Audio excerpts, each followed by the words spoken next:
Hello प्यारे बच्चों, कैसे हैं आप सभी। मैं उम्मीद करता हूं कि आप सभी ठीक होंगे। चलिए, आज की क्लास में हम कुछ नया सीखने जा रहे हैं। वैसे हम इस बारे में पहले भी पढ़ चुके हैं। सोलर सिस्टम आप लोगों ने पढ़ा था ना। सोलर सिस्टम से रिलेटेड ही चीज़ें आज हम पढ़ने जा रहे हैं। ओके, एक सेकेंड। गुड इवनिंग बेटा, आयुष बेटा, गुड इवनिंग। ओके, कौन कौन से बच्चे जुड़ गए हैं? राधा पांडे जुड़े हैं। ओके, शिवन्या, साद अफीफ, वैभवी जायसवाल, लव्या बेटा, गुड। और कौन कौन से बच्चे जुड़े हैं? जल्दी जल्दी जुड़ जाइए, फटाफट जुड़िए बच्चों। एक सेकेंड।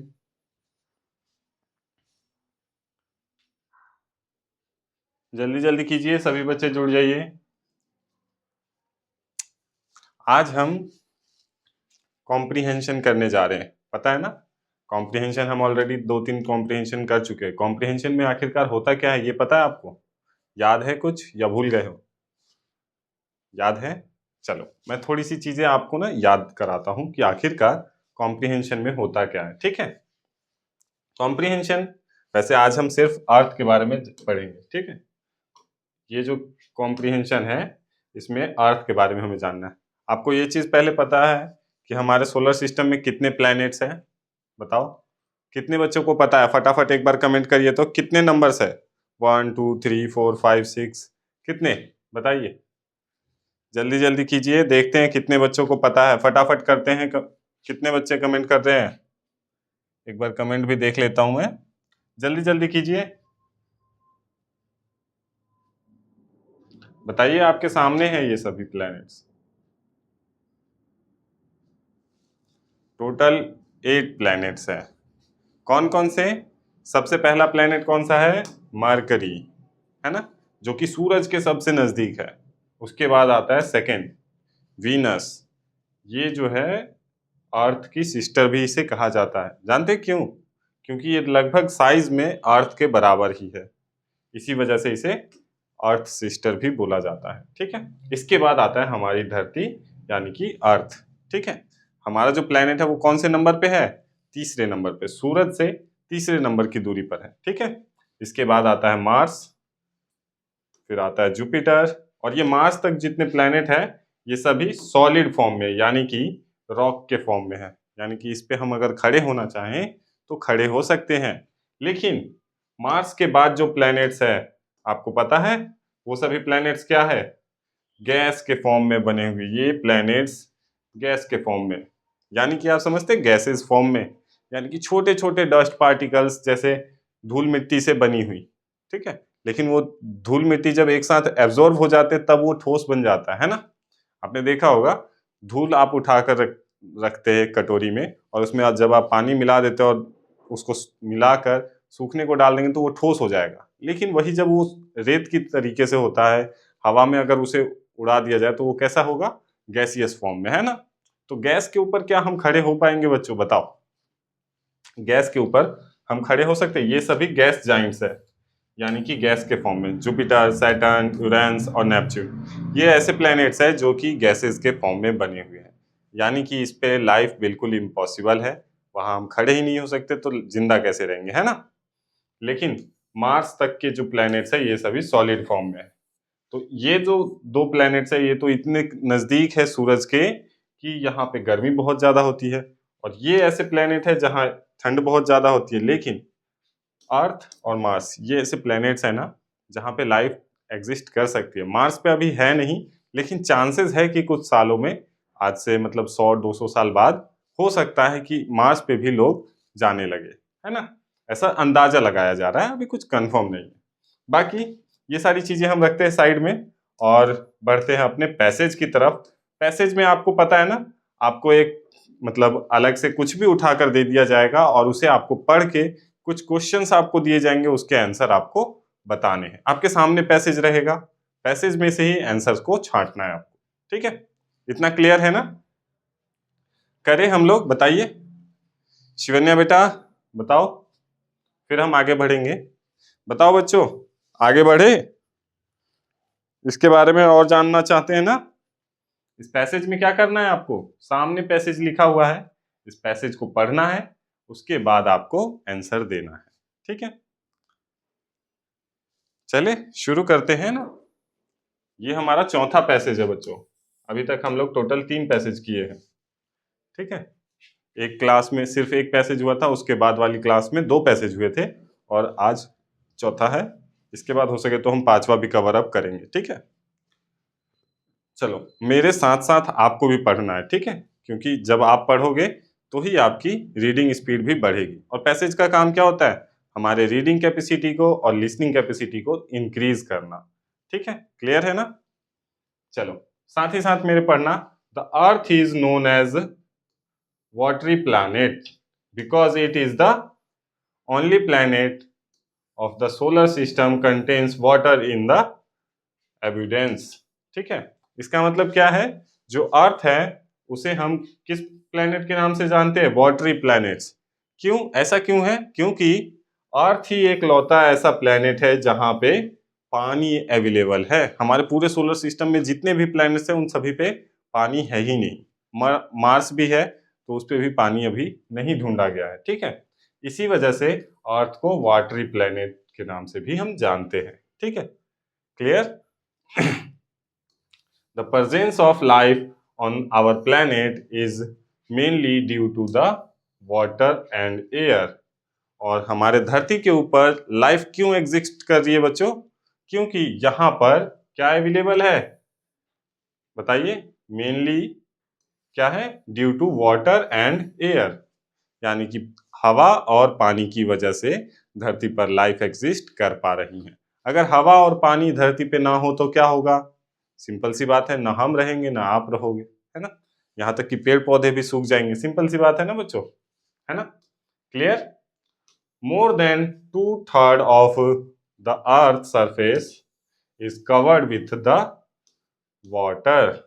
और धरती का 3/4 हिस्सा पानी से भरा हुआ है, ठीक है। मोर देन 2/3, ठीक है, जो कि हिस्सा पानी से भरा हुआ है। Oceans contain about 97% of the total water available on the अर्थ। यानी कि एक तरीके से देखा जाए तो हमारे धरती पे ना टोटल कितनी परसेंट, मान लीजिए एक एग्जांपल के तौर पे, चलो मैं थोड़ा सा अच्छे से समझाता हूं आपको। मान लीजिए ये हमारी धरती है बेटा, ठीक है। इसमें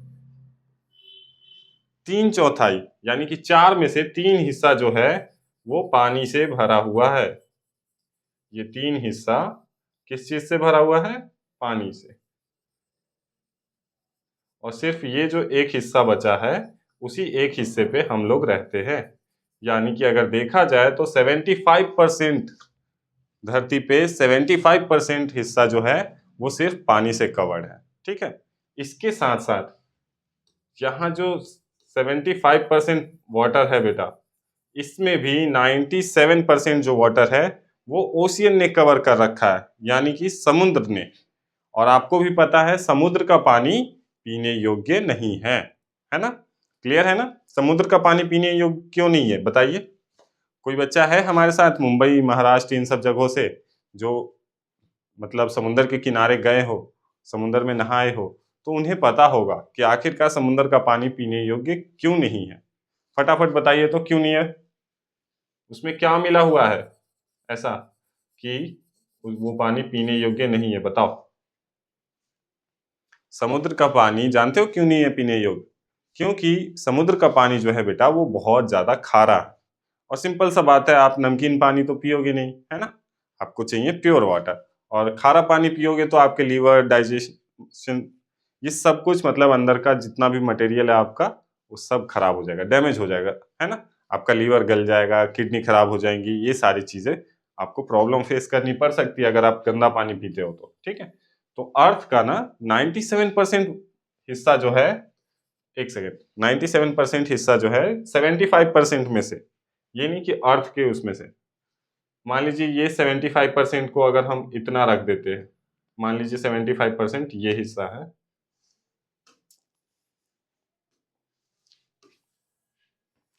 इस पानी में से 93% वाटर जो है वो सिर्फ किससे कवर है? खारे पानी से, यानी कि समुद्र के पानी से। और सिर्फ 3% वाटर जो बचा वो किससे कवर्ड है? पीने योग्य पानी की, यानी कि नदियों के पानी से या अंडर वाटर पानी से, है ना। धरती के अंदर भी तो पानी है ना। तो वो सारे वाटर्स मिलाकर सिर्फ 3% पानी है और वही पानी पीने योग्य है। इसी वजह से पानी की कमी होती है बेटा, ठीक है। इसीलिए कहते हैं पीने वाला पानी कभी वेस्ट ना करें, ठीक है। Clear? 97% of the total water available on the earth surface ocean contains, ठीक है। ये चीज ध्यान रखना है कि धरती का 97% जो वाटर है वो किसने कवर कर रखा है? ओशियन के पानी में, ठीक है, यानी कि समुद्र के पानी में।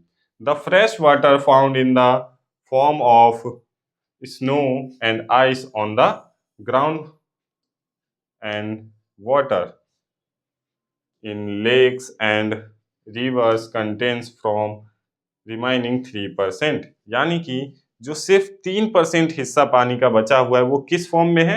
या तो वो बर्फ के फॉर्म में है, आइस के फॉर्म में है, ग्राउंड के अंडरग्राउंड में भी है, साथ में कुछ वाटर के फॉर्म में भी है, जैसे कि लेक्स, रिवर्स, है ना, झरने और नदियों के फॉर्म में, नदियों में बह रहे वो पानी भी पीने योग्य है और झरनों का पानी भी पीने योग्य होता है। इसके साथ साथ ये कितना है? ये पूरा मिलाकर, मतलब पहाड़ों का पानी मिलाकर, नदियों का पानी मिलाकर, अंडर वाटर पानी मिलाकर, ये सब कुछ मिलाकर सिर्फ 3% ही साफ पानी हमारे धरती पे अवेलेबल है, ठीक है। Clear? Ocean water is always saline, यानी कि जो ओशियन का पानी है बेटा वो हमेशा खारा रहता है। Hence it is not direct use to man, और ये पानी, समुद्र का पानी जो होता है बेटा, वो डायरेक्टली हम यूज नहीं कर सकते क्योंकि वो बहुत ज्यादा खारा है और उसे हम पिएंगे तो सिंपल सी बात है हमारे बॉडी को बहुत ज्यादा हार्म पहुंचेगा, है ना। क्योंकि वो हमारे लीवर को डैमेज करेगा, किडनी को डैमेज करेगा, हर पार्ट को डैमेज करेगा वो, ठीक है। It is however important as it provides the bulk of water vapor। अब आप सोच रहे होंगे कि आखिरकार समुद्र का पानी फिर भी हमारे काम आता है बेटा, जानते हो कैसे? आपने वाटर साइकिल वाला चैप्टर पढ़ा होगा, तो वाटर साइकिल कैसे होता है पता है आपको? समुद्र का पानी भाप बन के उड़ता है, आपको पता है ना ये चीज? हमने वाटर साइकिल वाले चैप्टर में पढ़ा था ये सब कुछ, कि समुद्र का पानी जो होता है बेटा वो वाटर वेपर बन के हवा में उड़ता है और जैसे जैसे वो ऊपर जाता है वो पानी के फॉर्म में चेंज हो जाता है। पहले वो वेपर के फॉर्म में होता है, ऊपर जाते जाते जैसे जैसे ऊपर जाता है उसे ठंडा वातावरण मिलता है और वो वाटर वेपर से वाटर ड्रॉप के रूप में चेंज हो जाता है, वाटर ड्रॉप के रूप में, ठीक है। और वही वाटर ड्रॉप क्या बन के बरसता है धरती पे? बारिश, यानी कि वो साफ पानी बनकर फिर बरसता है, तो वो पानी हमारे लिए यूजफुल हो जाता है ना। तो आप समझे कि आखिर ओशियन वाटर हमारे लिए कैसे यूजफुल है। वो सबसे बड़ा रीजन है जिसकी वजह से धरती पर बारिश होती है। अगर ओशियन ना रहा ना, बरसात भी खत्म हो जाएगा बेटा, ठीक है। That enters the atmosphere where it forms cloud, और इसी की वजह से बादल बनते हैं। क्लियर है ना इतना? ये पूरा पैराग्राफ अब आपको समझ आ गया होगा। इस पूरे पैराग्राफ में किसके बारे में बात की गई है? एक तो अर्थ के बारे में, है ना, और इसके पानी के बारे में, और धरती पे कितना पानी है, क्या यूजफुल है और क्या यूजफुल नहीं है, वो सारी चीज हमने समझा, है ना, इस पैराग्राफ में। एक तो हमने ये भी समझा कि समुद्र का पानी हमारे लिए कैसे यूजफुल है ना। समुद्र का पानी ज्यादातर लोग यही सोचते हैं कि वो हमारे लिए बिल्कुल यूज में नहीं है, नेचर ने वो बेकार बनाया। ऐसा नहीं है बेटा, नेचर ने जो भी चीजें बनाई हैं बहुत सोच समझ के हमें दी गई हैं, ठीक है। अब धरती पे अब मान लीजिए समुद्र ही नहीं होता, ठीक है, तो क्लाउड्स कैसे फॉर्म होते? ऑब्वियस सी बात है ना। सूरज की रोशनी पड़ने से आपको पता है ना, समुद्र का पानी वेपर बन के, यानी कि भाप बन के हवा में उड़ जाता है, ठीक है। और हवा में उड़ने के बाद वो कहाँ जाएगा? जैसे जैसे ऊपर पहुंचेगा वो क्लाउड्स के फॉर्म में चेंज हो जाता है, ठीक है। चलो, ये पूरा पैराग्राफ आपने पढ़ लिया। एक बार ना आपको भी मैं थोड़ा सा टाइम देता हूँ, एक बार आप खुद से पढ़ो इसको, ठीक है। एक बार रिवाइज करो तो इसे, इसके बाद हम क्वेश्चंस करेंगे, ठीक है बेटा। जल्दी जल्दी पढ़ लेना आप, टाइम नहीं लगाना ज्यादा, ठीक है। जल्दी कवर अप करो।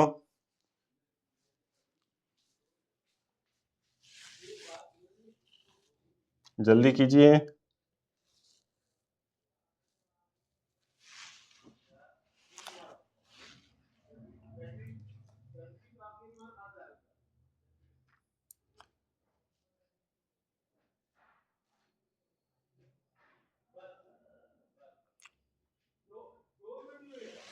और जब इसे पढ़ लीजिएगा ना तो ओके लिख दीजिएगा नीचे, ठीक है।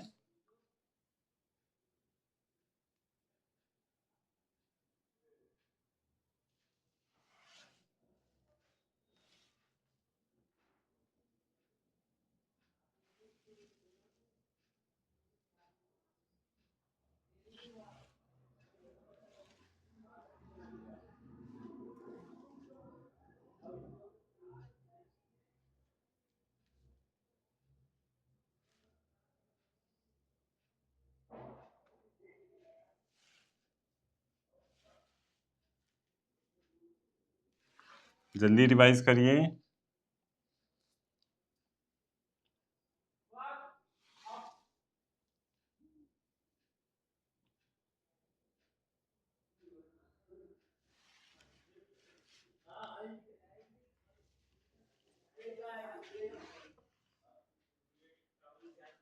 जल्दी करो बच्चों।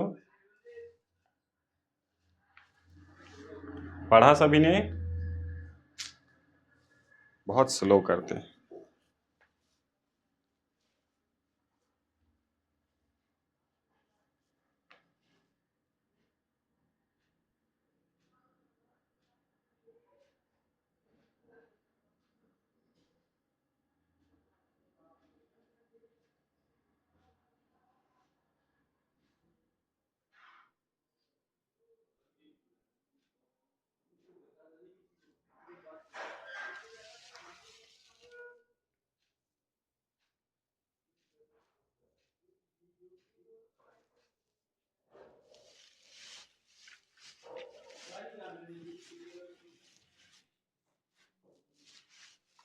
ओके, कुछ बच्चों ने कर लिया है, कोई नहीं, कुछ बच्चे और बाकी है, वो बच्चे भी ओके लिखो, तब मैं आगे बढ़ूंगा। जल्दी कर लो बस। सभी बच्चे पढ़ेंगे, ऐसा नहीं है कि एक दो बच्चे पढ़ के ओके कर दे।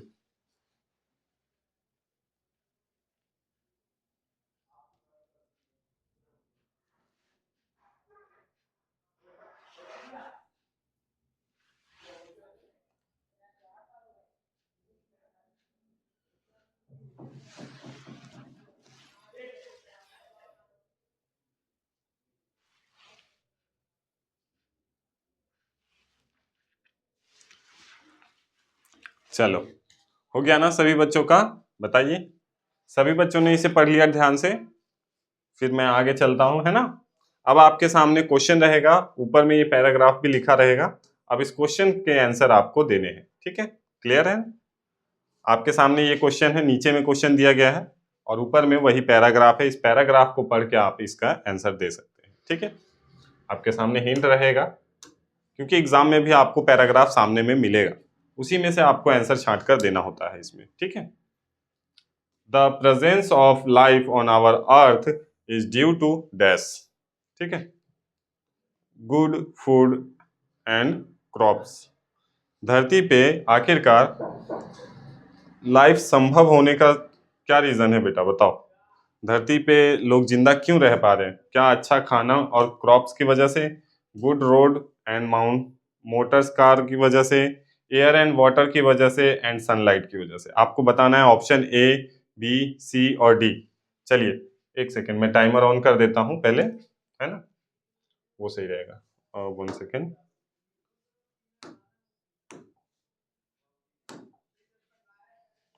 टाइमर टाइमर टाइमर कहाँ चला गया? ओके,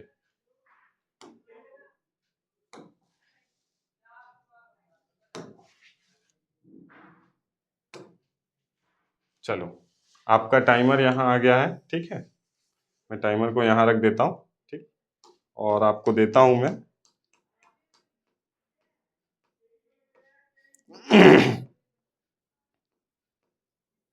चलो 30 सेकेंड रखते हैं, है ना, थोड़ा जल्दी खत्म हो जाएगा। चलिए, ऑप्शन ए, बी और सी और डी, बताइए कौन सा आंसर सही होगा। टाइमर चालू है, फटाफट कमेंट करिए, ए, बी, सी और डी।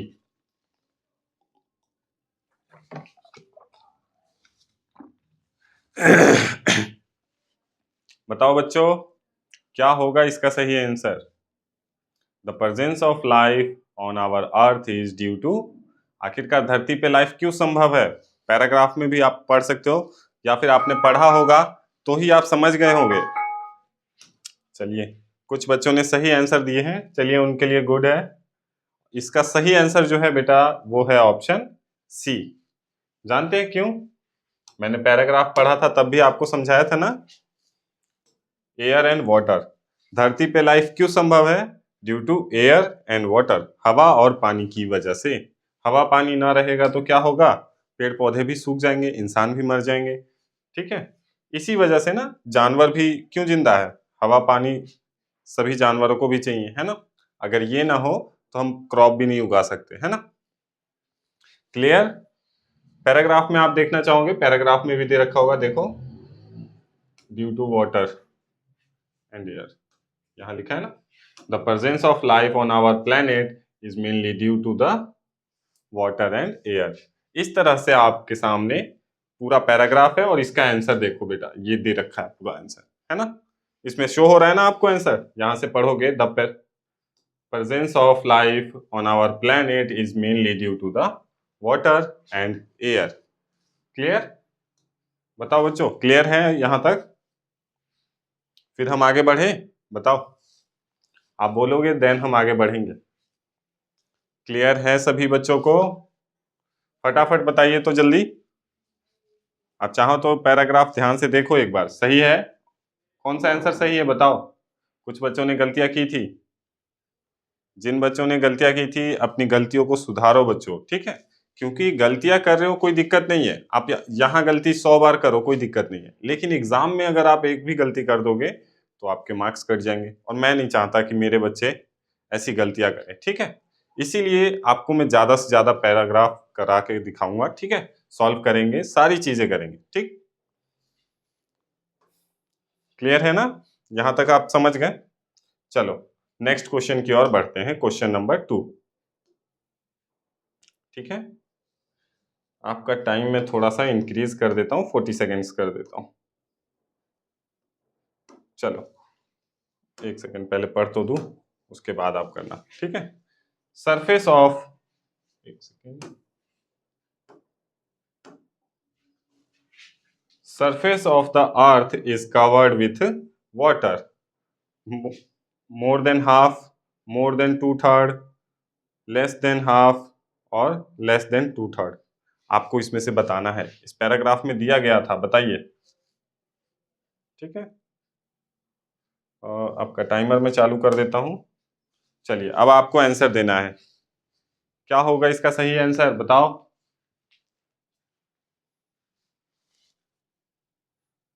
कि आखिरकार अर्थ सरफेस कितना कवर्ड है पानी से?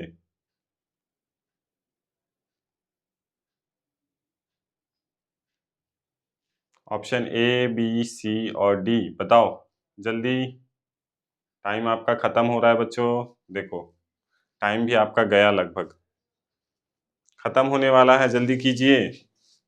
मिला आपको आंसर? बताओ, पूरा पैराग्राफ आपके सामने है, फिर भी आंसर नहीं ढूंढ पा रहे हो। चलो गुड, राधा बेटा, चलिए शिवन्या गुड,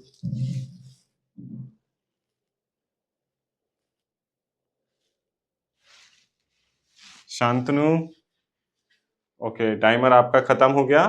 चलो अब इसका मैं राइट आंसर बताता हूं आपको, पहले पैराग्राफ में ही दिखाता हूं। यहां आपको पैराग्राफ दिख रहा है, more than 2/3 of the earth surface is covered with water. अब यहाँ आपको क्या दिया गया था? Surface of the earth water, बस थोड़ा सा अलग तरीके से लिखा गया है, बट बात वही कही जा रही है कि आखिरकार अर्थ सरफेस पे कितना कवर्ड है पानी से, ठीक है। मोर देन 2/3, ठीक है। क्लियर? यहाँ आपको पैराग्राफ में मिल गया ना, मोर देन 2/3। इसी तरह से आपको पैराग्राफ में से आंसर छांटने हैं, ओके। अगले पैराग्राफ को भी आप ध्यान से पढ़िएगा और ध्यान से आंसर दीजिएगा, ठीक है। चलो आगे बढ़ते हैं।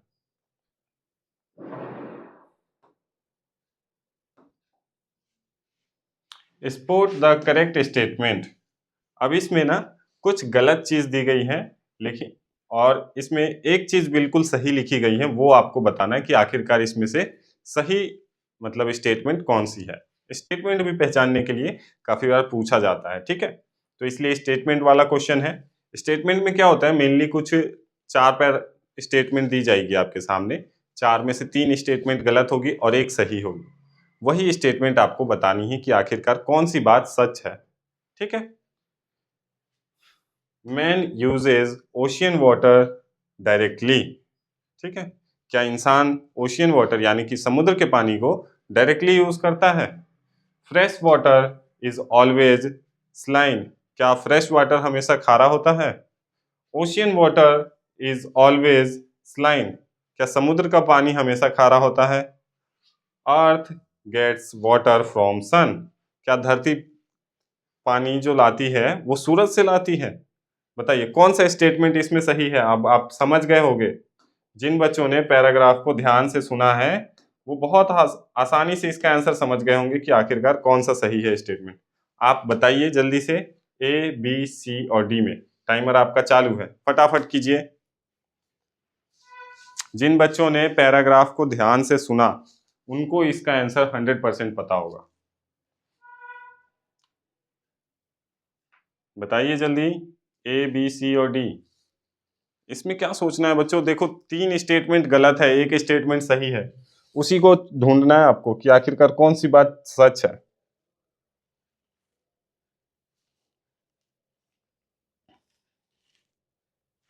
बताओ जल्दी।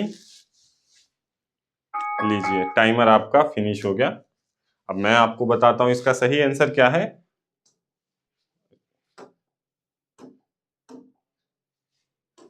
Ocean water is always saline. इस पैराग्राफ में कहा लिखा हुआ है बताओ, दिख रहा है कहीं पे आपको?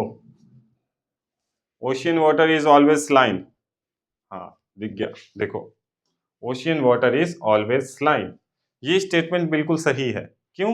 क्योंकि समुद्र का पानी जो होता है हमेशा खारा ही होता है, और फ्रेश वाटर को तो हम डायरेक्टली नहीं पी सकते ना, और फ्रेश वाटर कभी खारा नहीं होता, ठीक है। और सूरज से हम पानी कैसे लेंगे, सिंपल सी बात है। तो ये भी गलत, क्योंकि हम लोग डायरेक्टली समुद्र के पानी को यूज नहीं कर सकते, वो हमारे बॉडी को बहुत ज्यादा हार्म पहुंचाता है ना। तो सिंपल सी बात है, ये भी गलत हो गया। फ्रेश वाटर कभी खारा नहीं होता, ये भी गलत है ना। इसके साथ ये भी गलत है। क्यों? क्योंकि सूरज से हम कैसे पानी ले सकते हैं, सूरज से पानी थोड़ी मिलेगा।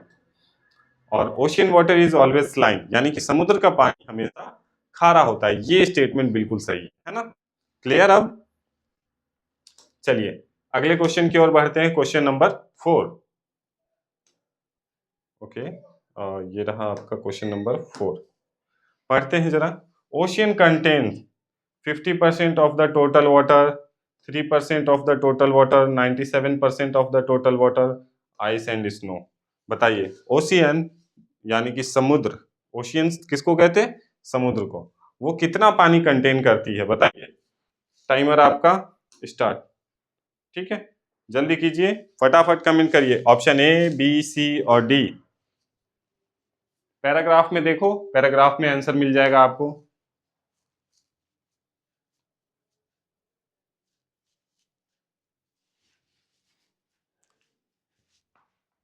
बताओ क्या होगा इसका सही आंसर।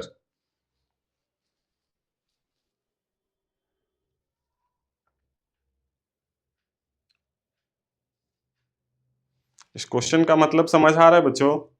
ओशियन कंटेन यानी कि समुद्र कितना कंटेन करता है पानी, कितना पानी है समुद्र के अंदर बताओ। ये देखो, डायरेक्ट तो यहाँ लिखा हुआ है 97% of the total water available on the earth surface. यहाँ देखो, ocean contain about 97% of the total water available on the earth surface. यानी कि समुद्र जो है बेटा, वो कितना पानी कंज्यूम करती है अकेले? 97% of the total water available on the earth. Earth पे जितना पानी है उसका 97% यानी कि 97% पानी कौन कंटेन करता है? हमारा समुद्र, ठीक है। तो कौन सा स्टेटमेंट सही है? Option C, 97% of the total water. Clear? बताइए, क्लियर है यहाँ तक? कोई डाउट? किसी को नहीं होगा इसमें डाउट, क्योंकि आपको सिंपली सामने लिखा हुआ है बच्चों और सामने से आपको आंसर देना है। ठीक है, चलिए क्वेश्चन नंबर 5 की ओर बढ़ते हैं। ये आखिरी क्वेश्चन है इस पैराग्राफ का। पहले क्वेश्चन पढ़ते हैं। Which one of the following is not a synonym of abundance?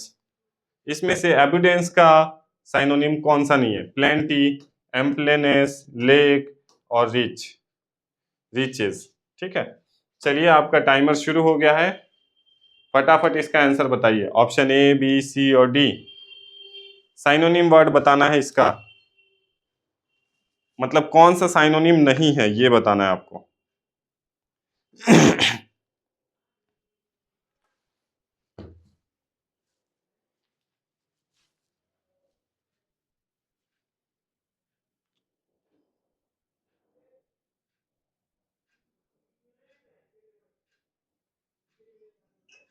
लीजिए आपका टाइमर खत्म हो रहा है बच्चों, जल्दी जल्दी करो। ऑप्शन ए, बी, सी और डी। लीजिए आपका टाइमर भी खत्म हो गया। इसका जो राइट आंसर है वो है लेक। एविडेंस का जो साइनोनिम नहीं है वो क्या है? लेक। लेक एविडेंस का साइनोनिम नहीं है। प्लेंटी ये भी एविडेंस का साइनोनिम है। एम्प्लीनेस ये भी साइनोनिम का है, उसका है, एविडेंस का साइनोनिम है। और रिचेस भी एविडेंस का साइनोनिम है। ठीक है, चलो अब आगे बढ़ते हैं पैराग्राफ पैसेज 5 की तरफ। ठीक है, पैसेज 5 हम पढ़ते हैं अब पहले।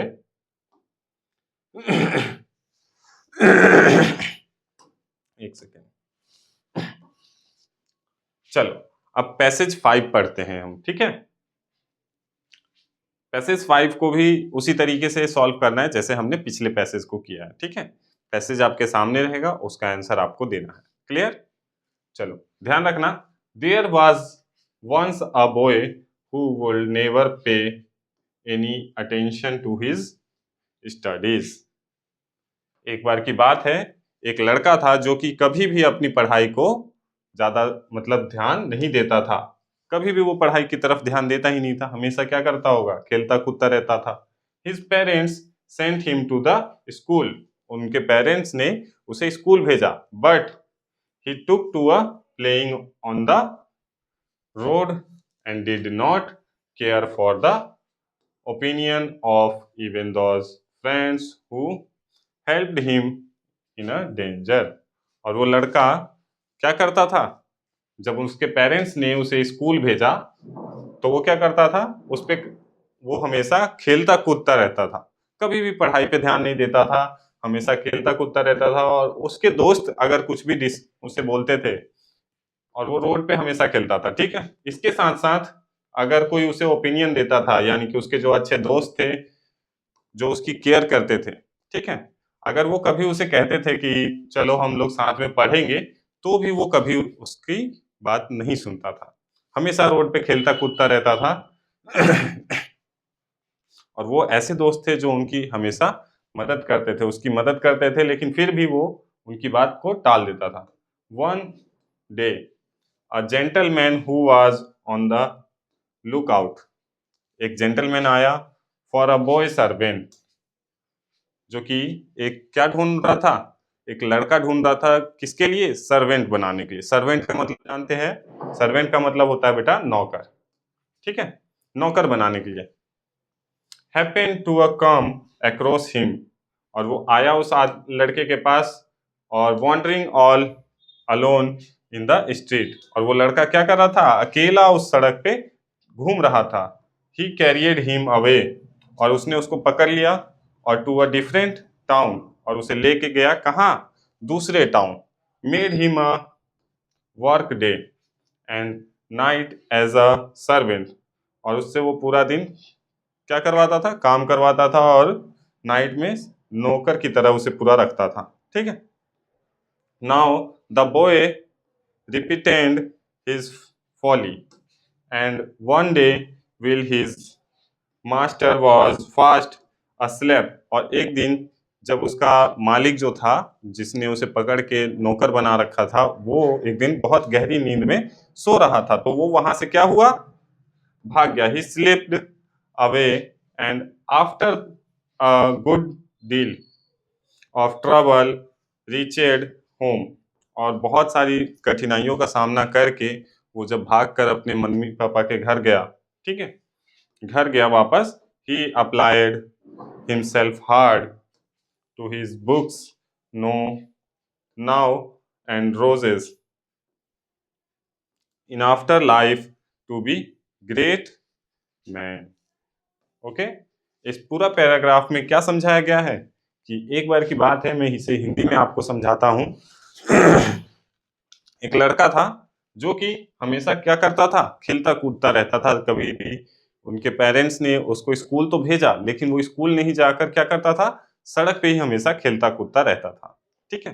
तो एक बार क्या होता है कि एक आदमी आता है जो कि उसे लालच देकर पकड़कर ले जाता है, ठीक है, और ले जाने के बाद क्या करता है, दूसरे शहर ले जाता है और ले जाकर वहां पे दूसरे आदमी को बेच देता है पैसों के लिए। ऑब्वियस सी बात है ना।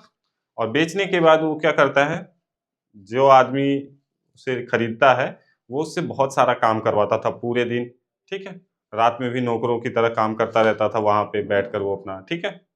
तो एक दिन क्या होता है कि वो जो मालिक रहता है उसका, जो उसे खरीद कर रखा होता है, वो एक दिन बहुत गहरे नींद में सो रहा होता है। तो उस टाइम पे ये क्या करता है, वहां से भाग आता है अपने घर पे। और जब घर पे आता है तो उसे एहसास होता है कि यार, पढ़ाई के अलावा हम लोग अगर खेल कूद में अपना टाइम वेस्ट करते हैं तो कहीं ना कहीं हमारी ज़िंदगी बहुत डिफ़िकल्ट हो जाती है इन फ्यूचर, है ना? आप खुद सोचिए, आज की डेट पे अगर आप नहीं पढ़ोगे तो बड़े होकर क्या करोगे? कुछ भी नहीं, है ना? या तो आप मेहनत मज़दूरी करोगे, रिक्शा चलाओगे, ऑटो गाड़ी चलाओगे, ये सारी चीज़ें कर रहे होगे। लेकिन अगर आप आज की डेट पे अच्छे तरीके से पढ़ लेते हो, आप अपना जो भी गोल है आपका वो चीज़ हासिल कर लेते हो, है ना? आपका एम जो भी है, डॉक्टर बनना, आईएएस बनना, आईपीएस बनना, कुछ बच्चों ने हमें वीडियोज़ भेजी थी, तो वो हमने देखा था, आपका सपना बहुत बड़ा है। सपने को हासिल करने के लिए ना आपको बहुत मेहनत करनी है, ठीक है? तो ये बच्चा भी ना हमेशा खेल-कूद में अपना टाइम वेस्ट करता था, लेकिन जिस दिन उसके साथ ये दुर्घटना घटी, एक आदमी उसे उठाकर ले गया, बेच दिया, और उसके बाद क्या हुआ? वहां से जब वो भाग कर आया, सारा दिन वहां काम करवाया जाता था। यहाँ उसके मम्मी पापा क्या करते थे, उसे हमेशा पढ़ने के लिए बोलते थे। लेकिन जब उसे काम करना पड़ा तब उसे एहसास हुआ कि यार, इससे अच्छा तो पढ़ाई था, है ना? मैं पढ़ाई कर लेता तो ज्यादा अच्छा था, मुझे इतनी मेहनत नहीं करनी पड़ती, है ना? तो जब वो वहां से भाग कर आया तब उसे रियलाइज हुआ कि यार, पढ़ाई ज्यादा मेरे लिए अच्छा था। तो उसके बाद उसने अपनी जिंदगी को चेंज किया और हमेशा उसने अपना अटेंशन बुक्स की तरफ दिया, और अब वो बहुत अच्छा इंसान बना और आगे जाके ग्रेट मैन बना, यानी कि सक्सेसफुल पर्सन बना, ठीक है। क्लियर? पैराग्राफ आपको एक शॉर्ट में मैंने आपको समझा दिया। चलिए अब इसके कुछ क्वेश्चंस हम करते हैं, ठीक है। चलो, आपके सामने क्वेश्चन रहेगा और यहाँ पे आपका टाइमर रख देता हूं मैं, ठीक है। और सबसे पहले हम क्वेश्चन पढ़ते हैं। Who took to playing on the road, a servant, a boy, parents और जेंटलमैन? बताइए, सड़क पे आखिरकार कौन हमेशा खेलता रहता था, बताओ। ऑप्शन ए, बी, सी और डी। बताइए, सड़क पे हमेशा कौन खेलता रहता था?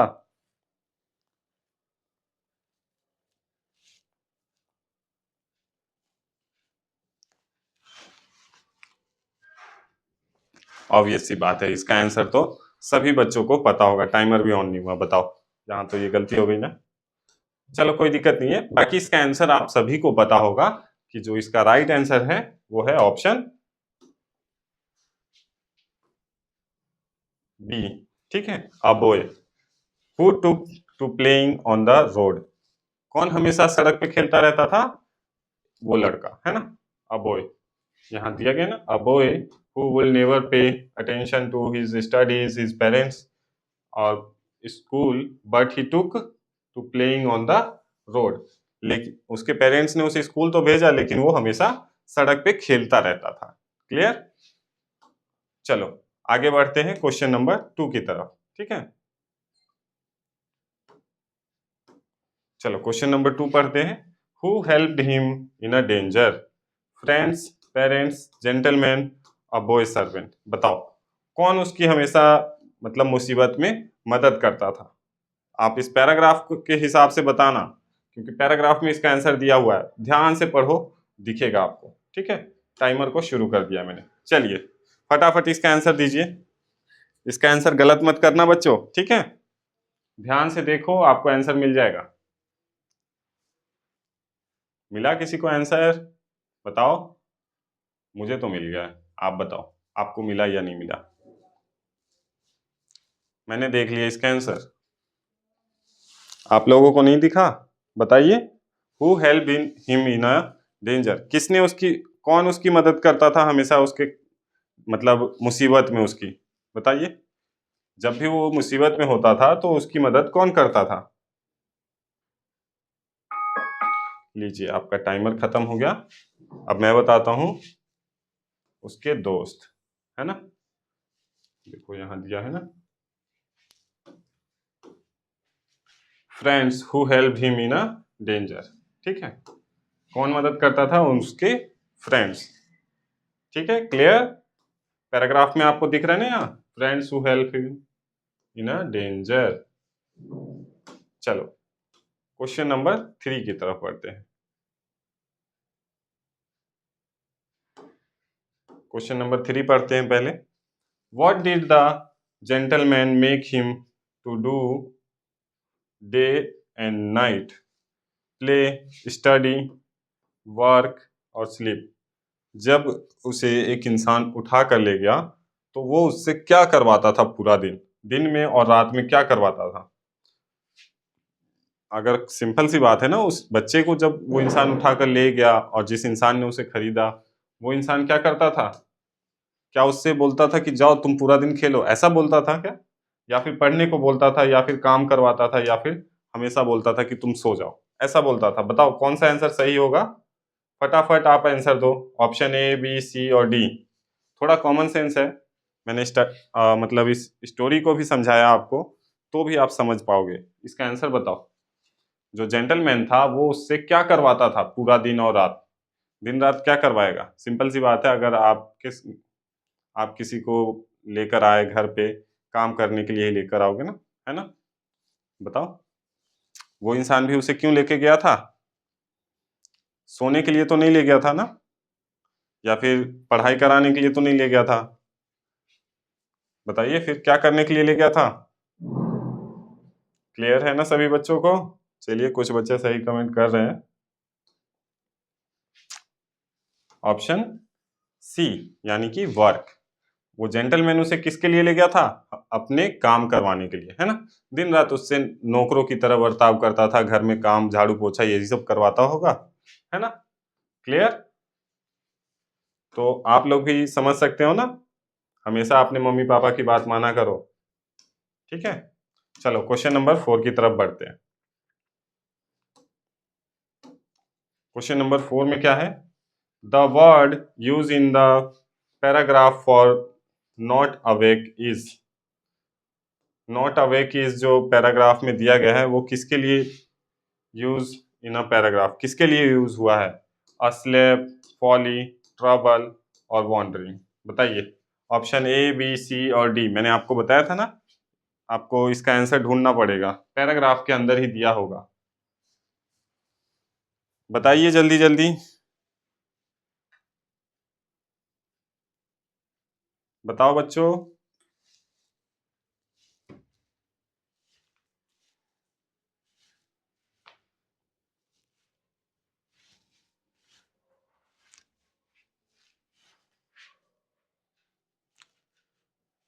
नॉट अवेक का मतलब क्या होता है? बताओ। जगा हुआ नहीं था, इसकी जगह पर इस पैराग्राफ में ना कोई और वर्ड यूज किया गया है, वो बताना है आपको। एस्लीप, ठीक है, यानी कि गहरी नींद में सोया हुआ था। ठीक, इस वर्ड को हमने इस पैराग्राफ में यूज किया हुआ है, दिख रहा है यहाँ, एस्लीप। क्लियर?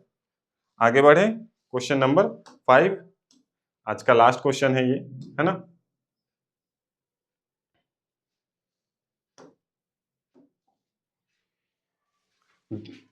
क्वेश्चन नंबर 5 को पढ़ते हैं। The opposite gender of the word gentleman is. अब जेंटलमैन का अपोजिट क्या होगा ये बताना है आपको, यानी कि एंटोनियम्स, ठीक है। अपोजिट वर्ड बताइए, जेंटलमैन का अपोजिट क्या होगा? ऑप्शन ए, बी, सी और डी। ऑप्शन ए क्या है? जेंटल वुमेन, लेडी, जेंटलमैन और मैडम। बताओ क्या होगा इसका सही आंसर? अपोजिट बताना है, सेम नहीं। जेंटलमैन का अपोजिट क्या होगा? बिल्कुल सही, गुड। ऑलमोस्ट सभी बच्चे सही आंसर दे रहे हैं, जेंटल वुमेन। क्लियर है? इसी के साथ आज हमने 2 पैराग्राफ कवर अप कर लिए हैं। इसके बाद हम लोग तीसरा पैराग्राफ भी करेंगे, लेकिन आज नहीं, अगली क्लास में, ठीक है। तीसरा पैराग्राफ हमारा थॉमस एडिशन के बारे में। थॉमस एडिशन के बारे में तो जानते ही होंगे, ये बहुत बड़े साइंटिस्ट थे बेटा, ठीक है। इस पैराग्राफ को आज नहीं करेंगे, हम अगली क्लास में करेंगे, है ना। आज की क्लास आपको समझ में आई, ये पूरा पैराग्राफ आप समझ पाए होंगे कि आखिरकार पैराग्राफ क्या होता है, ठीक है। यही चीज आपको क्लियर करनी है और हर रोज कुछ ना कुछ प्रैक्टिस करते रहना है। आपको रीडिंग और लिसनिंग ये कैपेसिटी आपको इंक्रीज करनी है, ठीक है। क्लियर? चलिए, इसी के साथ आज का हमारे जितने क्वेश्चन थे वो सभी समाप्त हो चुके हैं। बाकी हम लोग दोबारा से मिलेंगे अगली क्लास में और फिर से एक नए पैसेज को हम कवर करेंगे, ठीक है बच्चों। यहाँ तक आपको सारी चीजें क्लियर हो पाई? बताओ फटाफट। और ये भी बताइए, आपको पता है ना कि एग्जाम्स जो है वो नज़दीक आ चुके हैं, अभी फाइनल डेट अनाउंस नहीं हुई है। और जैसे ही एडमिट कार्ड आएगा आपका, आपको क्या करना है? अपना एडमिट कार्ड सबसे पहले मुझे शेयर करना आप, ठीक है। मेरा हेल्पलाइन नंबर आपको पता है ना, कौन सा है नंबर? मेरा मोबाइल नंबर आपके पास है या नहीं? आप सभी अपनी कॉपी में नोट डाउन जरूर कर लेना।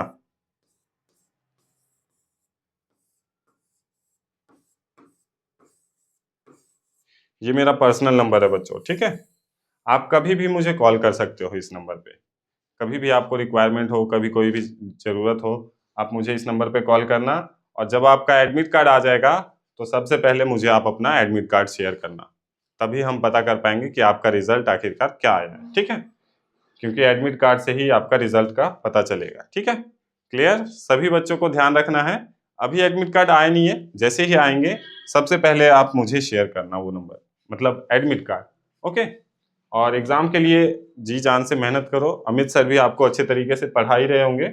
मैथ्स का सिलेबस कंप्लीट हो चुका है ना? ऑलमोस्ट कंप्लीट हो चुका है, अब रिवीजन चालू हो जाएगा, ठीक है। अब ये 2 महीने जो बचेंगे, 1-2 महीने, इस पूरे महीने में हमको क्या करना है? सिर्फ रिवीजन, ठीक है। अब क्वेश्चन पेपर हम शुरू करेंगे, पुराने सैंपल पेपर हम ले अब सॉल्व कराएंगे आपको, ठीक है। उसके लिए रेडी रहिए। और रीजनिंग में तो चल रहा है आपका सैंपल पेपर ही सॉल्व कराते हैं सर, ठीक है। चलिए, बाकी मुलाकात करते हैं हम लोग अगली क्लास में, ठीक है। बाय बच्चों, मिलते हैं ना, ठीक है।